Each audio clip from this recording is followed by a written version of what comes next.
राजस्थान समृद्ध विरासत है इसकी शान, रंग बिरंगी पहचान।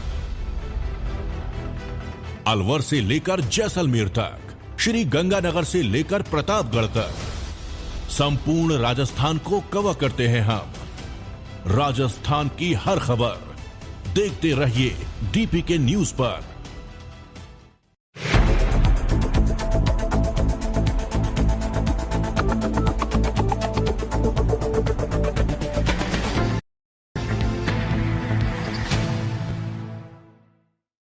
राजधानी जयपुर के जनपद स्थित यूथ हॉस्टल में विमुक्त घुमतू और अर्ध घुमतू समुदाय के प्रतिनिधियों ने शुक्रवार 20 दिसंबर को एक बैठक आयोजित की। इस बैठक में राज्य सरकार को साफ शब्दों में कहा गया कि इन समुदाय की सूची में जो भी विसंगतियां हैं उन्हें दूर किया और मांग की है। राष्ट्रीय पशुपालक संघ व घुमतू अर्थ घुमतू विमुक्त जाति परिषद राजस्थान की ओर से भारत जोड़ो मिशन के मांग पत्र की मुख्य 9 मांगे डीएनटी समाज को सरकारी नौकरी और शिक्षण संस्थान में 10% आरक्षण दिया जाए, जिसकी सिफारिश रैनके आयोग ने भी की है।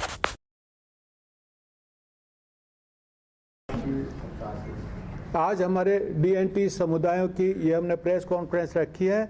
हमारी पहली मांग ये है कि सरकार ने जातियों में सूचीबद्ध करने में जो विसंगतियां की है उनको दूर करना चाहिए। जैसे मैंने उदाहरण दिया, रैबारी लिखा है लेकिन रायका देवासी नहीं लिखा है। इससे 80% जो समाज है वो इस योजना से बाहर हो गया है। जोगी कालबेलिया लिख दिया है, जोगी अलग है, कालबेली अलग है। बावरी और बागरी को शामिल नहीं किया है, बावरी लिख दिया है। गाड़िया लोहार लिख दिया लेकिन लोहार शामिल नहीं किया है। ऐसी बहुत सारी विसंगतियां जिससे एक डीएनटी समुदाय का एक बहुत बड़ा भाग इससे वंचित हो गया। तो पहली हमारी डिमांड यह है कि सारी की सारी जाति और उनके उपनाम पर्यायवाची नाम होने चाहिए और उनके सबके सर्टिफिकेट बनने चाहिए। नंबर 2, हमारा ये डिमांड है कि इनकी जो पॉपुलेशन है वो पूरे भारत में 10% है, लेकिन राजस्थान में इनकी संख्या ज़्यादा है, इसलिए अनुमानित जनसंख्या 15% है। 15% से 8 लाख की जनसंख्या मानूं तो 1,20,00,000 ये सब समुदाय मिलके हैं। इनको 10% रिजर्वेशन अलग से मिलना चाहिए। सुप्रीम कोर्ट ने भी डिसीजन दिया है कि रिजर्वेशन विद इन रिजर्वेशन, तो 10% सेपरेट रिजर्वेशन इन समाजों के लिए होना चाहिए। तीसरी मांग यह है कि एजुकेशन में 10% शिक्षा का अलग किया जाए इन जातियों के लिए। उससे अवश्य विद्यालय खोले जाए। प्राथमिक जो विद्यालय जहाँ प्राइवेट की तरह एक मॉडल विद्यालय खोले जाएं, कला विद्यालय, कौशल विद्यालय, उसमें से शिक्षा के ऊपर खर्च हो। एक हमारे शिक्षा में यह है कि जो हमारे युवाओं को मोटिवेट करने के लिए 1000 युवाओं को सेलेक्ट करके अब्रॉड एजुकेशन के लिए भेजा जाए, जिसकी पूरा खर्च गवर्नमेंट को देना चाहिए। मांगों को लेकर आप किसी से मिले हैं सरकार में? मांगों के लिए अभी हमने पूरा मांग पत्र, कल हमने समन्वय समिति बनाई और ये मांग पत्र हम सरकार को देंगे। इसलिए हमने ये टाइम दिया है सरकार को कि भाई 15 दिन में पहले, सबसे पहले तो विसंगतियां दूर करे, जो 15 दिन में एक सरकार के आदेश से दूर हो सकता है।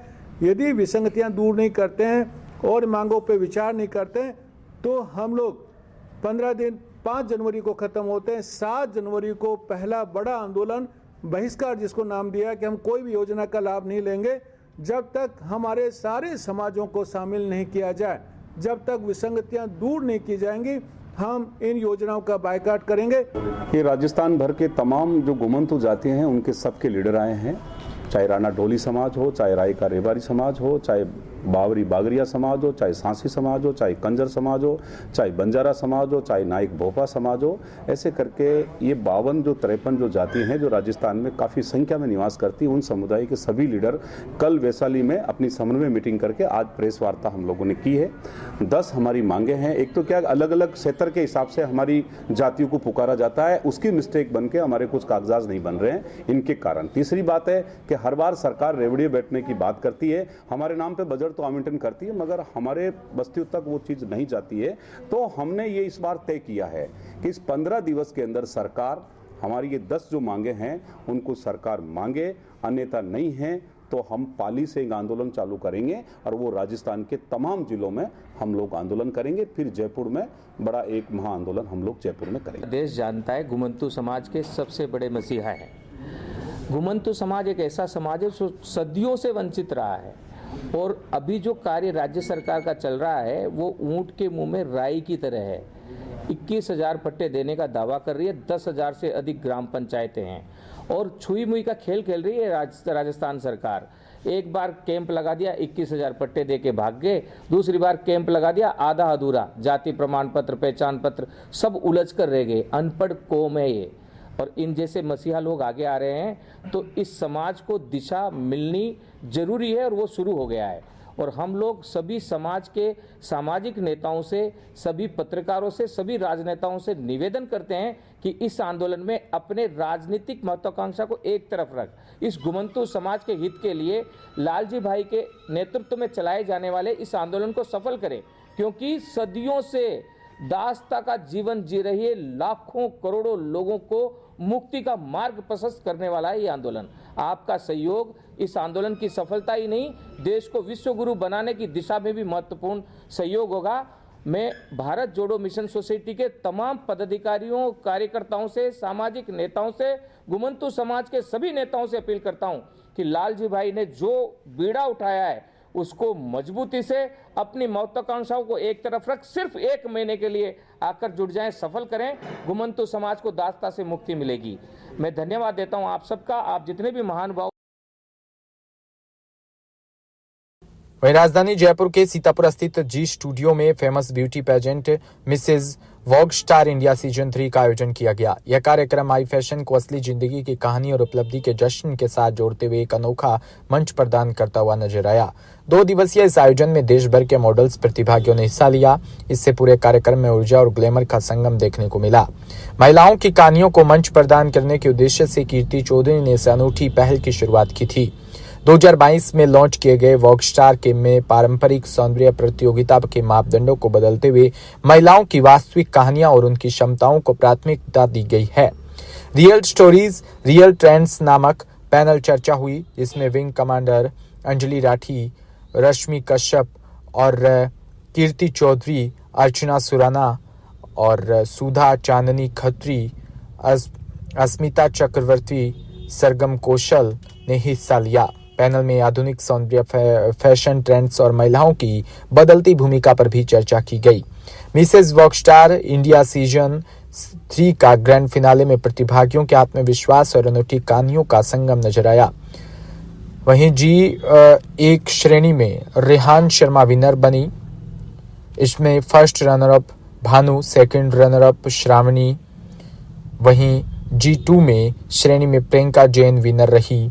इसमें फर्स्ट रनर अप अंजोल सूद, सेकंड रनर अप का टाइटल हिमालिनी काबू सामल को मिला। विजेताओं ने अपने अनुभव साझा करते हुए बताया कि यह मंच केवल सौंदर्य तक सीमित नहीं बल्कि आत्मविश्वास और पहचान को भी प्रोत्साहित करता है। कीर्ति चौधरी ने कहा कि वॉग स्टार ने साबित किया कि सौंदर्य केवल दिखावे तक सीमित नहीं है, यह हर महिला की ताकत, दृढ़ता और प्रामाणिकता का प्रतीक है। हम गर्वित है कि हमने ये मंच प्रदान किया जहां महिलाएं अपनी कहानियां और पहचान गर्व के साथ साझा कर सके।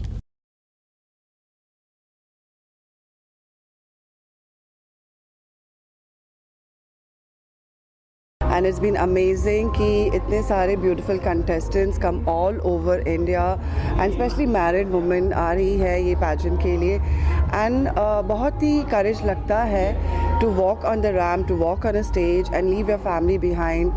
And Kirti has given him such a great platform. It's unbelievable how they जैसे बोलते हैं ना फूल खिल जाता है, तो the whole after the training, after the shows, you have to see all the contestants, how beautiful they look. It's the journey that they carry forward ahead because क्या हो जाता है एक औरत के लिए शादी के बाद सिर्फ पति, वाइफ, हस्बैंड, बच्चे, फैमिली होती है और उनका एक ड्रीम रहता है to walk on the ramp and that Kirti is giving them the platform and I'm so proud of her that and I'm so humble and I'm so excited to be part of it because उनके साथ काम करके बहुत ही अच्छा लगता है, ना ही उनके साथ पूरी टीम के साथ जो एक फैमिली का जो माहौल होता है काम करने का and professionalism to another level. Please repeat your name with title. My name is Kavita Karayat. I've come from Mumbai. I'm a pageant trainer for Vogue Season 3. Total हमने 2000 से ज़्यादा रजिस्ट्रेशंस लिए हैं मिसेस वोग स्टार इंडिया में। पहले हम miss और Mrs एक साथ में ही करते थे। ये हमारा तीसरा सीज़न है वोग स्टार का और तीसरा इवेंट भी हम जयपुर में ही कर रहे हैं। यहाँ पे पहले 2 इवेंट्स भी मेरिडियन में हुए हैं। सो 2000 एंट्रीज़ में से हमने 800 कैंडिडेट्स का सिलेक्शन किया था ऑडिशन के बाद। उसके बाद में उनकी ट्रेनिंग हुई 6 महीने की और 6 महीने की ट्रेनिंग के बाद आज 150 महिलाएँ पूरे इंडिया से यहाँ पर अपनी सिटीज़ को रिप्रेजेंट करने के लिए आई हैं। उन 150 में से 30 महिलाओं का स्टेट लेवल पे सिलेक्शन हुआ है और नेशनल जो हमारी विनर्स होंगी मिसेस वोग स्टार इंडिया की, आज ही शाम को हम उनका अनाउंसमेंट करेंगे। यहाँ पे एक लाइव सिलेक्शन प्रोसेस होगा जिसमें हमारे 5 जूरी मेंबर्स हैं और ये जो वोग स्टार की टीम है ये पूरी महिलाओं की एक टीम है जिसमें हम रजिस्ट्रेशन से लेके अभी तक जो पूरा ट्रेनिंग का प्रोसेस है वो महिलाएँ ही करती हैं। सो ये एक पहल है जिसमें हम महिलाओं को एम्प्लॉयमेंट देना चाहते हैं, उनके लिए इक्वल वर्ल्ड क्रिएट करना चाहते हैं। जी, मेरा नाम मिसेस रश्मि कश्यप है और मैं सीज़न 2 की विनर हूँ G2 कैटेगरी में मिसेस वोग स्टार इंडिया और मेरा अनुभव बहुत ही अच्छा रहा है वोग स्टार के साथ। ये एक ऐसा प्लेटफॉर्म है जो हर शेप, साइज़ और एज के लेडीज़ को वेलकम करता है और ये सिर्फ एक ब्यूटी पेजेंट नहीं है, ये एक फ़ैशन शो और ब्यूटी पेजेंट का बहुत सुंदर कॉम्बिनेशन है जहाँ पे रिजिलियंस, कंपैशन और सिस्टरहुड की बातें होती हैं। यहाँ पर जब हम आते हैं तो हम कोई कंपटीशन के लिए या कंपैरिजन के तौर से नहीं आते हैं। यहाँ पे हम आते हैं अपने जो हमारी वैल्यूज़ हैं, जो हमारा मोटो है लाइफ का और जो हम करना चाहते हैं उसको सारों के सामने प्रस्तुत करते हैं और वोग स्टार हमें वो प्लेटफॉर्म देता है जहाँ से हम अपनी बात को बोल सकते हैं। इस साल यहाँ पे 2000 लेडीज़ ने रजिस्टर किया और आज यहाँ पे 150 कंटेस्टेंट्स की क्राउनिंग हुई है सिटी लेवल पे और यहाँ का सिलेक्शन भी इतना आसान नहीं है। आपको रजिस्ट्रेशन करना है, ट्रेनिंग्स लेनी है, अथक प्रयास करने हैं, lot of hard work goes into it and then you compete and then you give auditions. City level पे आप क्लियर करते हो, फिर स्टेट लेवल आता है और फिर आपको बहुत सारे टैलेंट राउंड और ऑडिशन से गुजर के नेशनल लेवल पे आना होता है और उसके बाद होता है मेक और ब्रेक राउंड जो कि क्वेश्चन आंसर राउंड है, लाइव है। तो ये सारी चीज़ें आपको एक ट्रांसफॉर्मेशन देती हैं, कॉन्फिडेंस देती हैं और जो कि फाउंडर हैं मिसेस कीर्ति चौधरी, उनका मोटो है वुमेन एम्पावर वुमेन। सो वोग स्टार एक ऐसा प्लेटफॉर्म है जहाँ पर आपकी ट्रेनिंग पहले शुरू होती है और आप डिसाइड करते हो कि मुझे कितना आगे जाना है, कितना मुझे अपने अंदर ये प्रयास लाना है कि मैं टॉप तक जाऊं। सूरतगढ़ से खबर, जहां केंद्रीय गृह मंत्री अमित शाह आज डॉक्टर भीमराव अंबेडकर पर की गई आपत्तिजनक टिप्पणी के विरोध में कांग्रेसी सड़क पर उतरेंगे। कांग्रेस ब्लॉक अध्यक्ष परसाराम भाटिया के नेतृत्व में उप जिला कलेक्टर कार्यालय के आगे धरना लगाकर विरोध प्रकट कर उप जिला कलेक्टर कन्हैया लाल सोनग्रा को राष्ट्रपति के नाम ज्ञापन सौंपा गया। अमित शाह को बर्खास्त करने की मांग की गई। नवीन जी, जो अभी कांग्रेस के ऊपर जो टिप्पणी हुई है, बाबा साहब के जो ऊपर टिप्पणी हुई है, उसको लेकर क्या कहना आपका?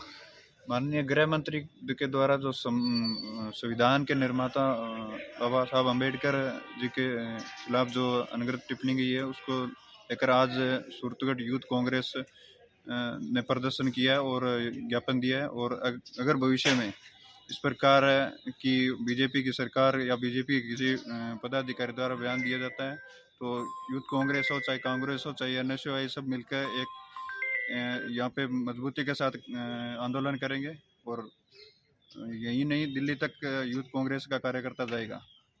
जब सामाजिक संगठनों ने इस बात को लेकर के ज्ञापन दिया है कि केंद्रीय गृह मंत्री श्री अमित शाह ने संसद के अंदर बाबा साहब अम्बेडकर पर जो टिप्पणी की है, बाबा साहब अम्बेडकर को छोटे शब्दों से पुकारने का काम उन्होंने किया है और बार बार बाबा साहब अम्बेडकर का नाम लेकर के उन्होंने ये कहा है कि क्यों बार बार आप लोग संसद के अंदर बाबा साहब अम्बेडकर का नाम लेते हो। ये जो टिप्पणी की है, इसको लेकर के पूरे देश भर के अंदर रोष प्राप्त है। हमारे पूरे देश के जो कार्यकर्ता है वो आज रोष प्रकट करते हैं और सूरतगढ़ के अंदर आज ये धरना प्रदर्शन करके ज्ञापन दिए राष्ट्रपति महोदय के नाम कि अमित शाह को बर्खास्त किया जावे। यदि नरेंद्र मोदी जी बाबा साहब अम्बेडकर के केलवाड़ा से खबर, जहां कस्बे के सीताबाड़ी रोड भगत सिंह स्टेडियम में आजाद क्रिकेट क्लब केलवाड़ा के तत्वाधान में आज मुख्य अतिथियों ने ओपन क्रिकेट प्रतियोगिता शुभारंभ की। मुख्य अतिथि जगदीश प्रसाद नागर राधेश्याम मेहता ने क्रिकेट प्रतियोगिता का शुभारंभ पहली गेंद खेल किया। आजाद क्लब के आयोजनकर्ता ने बताया कि उद्घाटन मैच आर क्लब व उमराव किशोर 11 के मध्य खेला गया। प्रतियोगिता में प्रथम पुरस्कार 1,21,000 और द्वितीय पुरस्कार 61,000 रुपए रहा। हमारे यहाँ टूर्नामेंट अभी स्टार्ट हुआ है शहीद सरदार भगत सिंह जी स्टेडियम में हमारे आज़ाद क्रिकेट क्लब के तत्वाधान में, और काफ़ी बड़ा टूर्नामेंट होता है हमारे इस हाड़ौती संभाग का सबसे बड़ा टूर्नामेंट, जिसका प्रथम पुरस्कार है 1,21,000 रुपये, द्वितीय पुरस्कार है 61,000 रुपये, मैन ऑफ द सीरीज में 11,000 रुपये प्लस ट्रॉफी है। और यहाँ पर काफ़ी बड़े बड़े खिलाड़ी और काफ़ी बड़ी बड़ी टीमें यहाँ पर आती हैं। यहाँ पर राजस्थान की लगभग सभी जिले की टीमें, मध्य प्रदेश की, आपके हरियाणा की, जब पिछली बार हमारे कश्मीर से भी आए थे, नेपाल से भी हमारे यहाँ खिलाड़ी आते हैं, और इस बार भी काफ़ी बड़ा टूर्नामेंट और काफ़ी। सूरतगढ़ में पंचायत समिति में प्रशासन गांव की ओर अभियान के दौरान दूसरे दिन उपखंड अधिकारी संदीप कुमार काकड़ ने ग्राम पंचायत संगर, पालीवाला, रामसर्रा, जाखड़ान और 8 HPCD और भगवानसर, फरीदरसर और सरदारगढ़, सादगवाला आदि पंचायतों में पहुंचे और ग्रामीणों की समस्या को सुनकर समाधान करवाया। जोधपुर में जम्मू कश्मीर के मुख्यमंत्री अमर अब्दुल्ला जोधपुर पहुंचे। जोधपुर में जैसलमेर जाने का कार्यक्रम है। वहीं जैसलमेर जाने से पहले एयरपोर्ट पर मीडिया से बात करते हुए उन्होंने कहा कि जैसलमेर में GST की काउंसलिंग होने जा रही है, जिसमें तमाम मुख्यमंत्री शिरकत कर रहे हैं। उसी का हिस्सा बनने के लिए मैं भी जा रहा हूं और इसी के चलते जोधपुर आया हूं और गाड़ी के जरिए जैसलमेर जाऊंगा। इस मौके पर मुझे राजस्थान देखने का भी मौका मिला और मैं आशा करता हूं कि फिर कभी छुट्टी के वक्त यहाँ जैसलमेर और जोधपुर राजस्थान घूमने आऊंगा।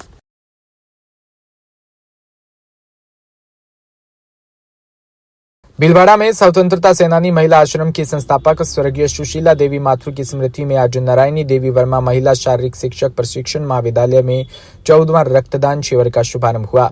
महिला आश्रम संस्था के सचिव वंदना माथुर, महिला आश्रम के डायरेक्टर विभा माथुर ने सभी रक्तदाता से देने वाले बालिकाओं व महिलाओं का हौसला बढ़ाया और रक्तदान थ्योरी में 500 रक्तदान देने का रजिस्ट्रेशन हुआ।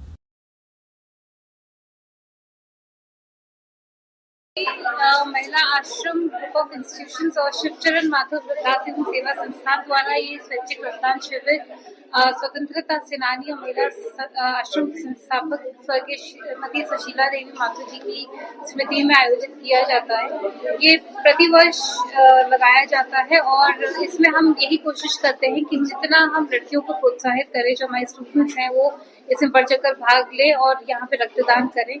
तो स्टूडेंट्स में काफी उत्साह है। 500 से ज्यादा रजिस्ट्रेशन हो चुके हैं। अभी उनके ब्लड टेस्ट की जो रिपोर्ट आएगी उसके हिसाब से तो यहाँ पे जो लड़कियां लिख लेंगी उनका रक्तदान किया जाएगा। अभी तक काफी यहाँ पे रक्तदान हो चुका है। राज्य से खबर, जहां सामुदायिक स्वास्थ्य केंद्र गड़ियाला में मुख्यमंत्री आयुष्मान आरोग्य शिविर का आयोजन किया गया। शिविर में 550 से अधिक संख्या में लोगों ने स्वास्थ्य सेवाओं का लाभ उठाया। इस अवसर पर प्रसव पूर्व जांच, नियमित टीकाकरण, रोगी की जांच व उपचार व नेत्र रोग की जांच, मोतियाबिंद की पहचान व चश्मा वितरण के साथ साथ दंत रोग की भी स्क्रीनिंग की गई। आज सामुदायिक स्वास्थ्य केंद्र गड़ियाला पर मुख्यमंत्री आयुष्मान आरोग्य शिविर का आयोजन किया गया, जिसमें लगभग 550 से अधिक मरीजों ने स्वास्थ्य लाभ लिया, जिसमें सभी तरह की रक्त की जांचें तथा एक्सरे एवं आभा आईडी बनाई गई। विशेषज्ञ चिकित्सकों ने अपनी सेवाएं दी। धन्यवाद। बजुबगंज क्षेत्र के गोडू गांव में मेडिकल स्टोर चेक करने पहुंचे ब्लॉक मुख्य चिकित्सा अधिकारी डॉक्टर सुनील जैन ने बिना लाइसेंस के मेडिकल स्टोर पाए जाने पर मेडिकल स्टोर को सीज किया। बज्जू व कोलायत में लिंग अनुपात को गिरने की वजह को देखते हुए MT पिल व नशा प्रवृत्ति को रोकने के लिए ट्रामाडोल के इंजेक्शन वगैरह चेक किए। डॉक्टर सुनील जैन ने बताया कि गोडू गांव में यादव मेडिकल स्टोर की जांच की गई।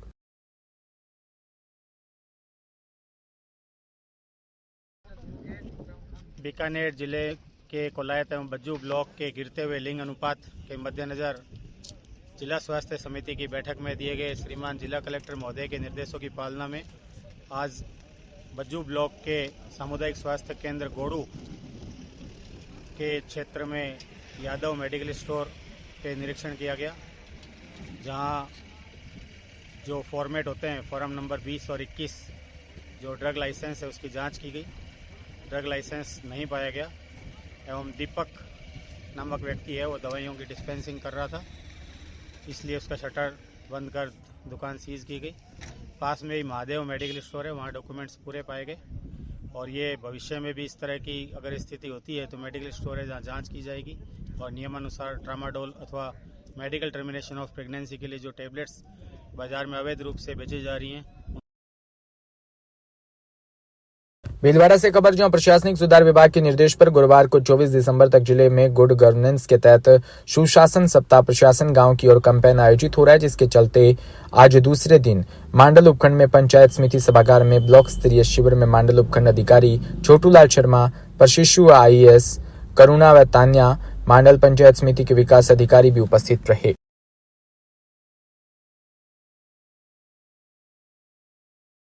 आज Mandal sub division district Bhilwara का प्रशासन शहरों की ओर और सुशासन सप्ताह के तहत कैंप पंचायत समिति में आयोजित किया जा रहा है।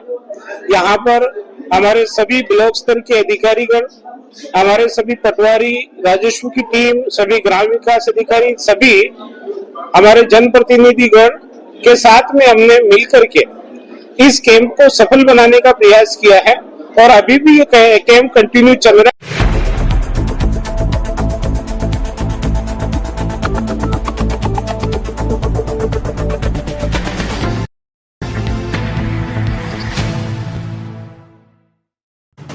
राजस्थान